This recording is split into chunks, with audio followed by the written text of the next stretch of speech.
পছন্দ করে না। সুতরাং যে মেয়েদের গলার আওয়াজ বড্ড জোরে, আওয়াজ একটু আপনারা আস্তে রাখবেন, আমার নবী নারাজ হয়ে যায়।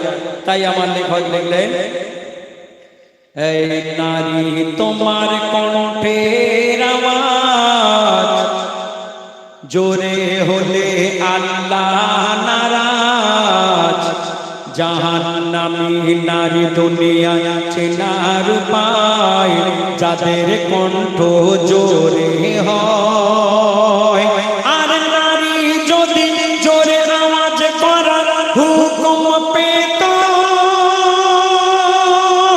এদের আজান দেওয়া জায়েজ হতো।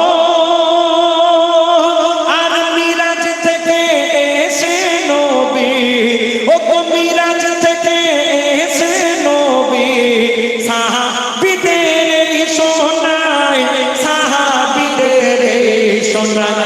এই নারী তোমার কণ্ঠের আওয়াজ জোরে হলে আল্লাহ নারাজ।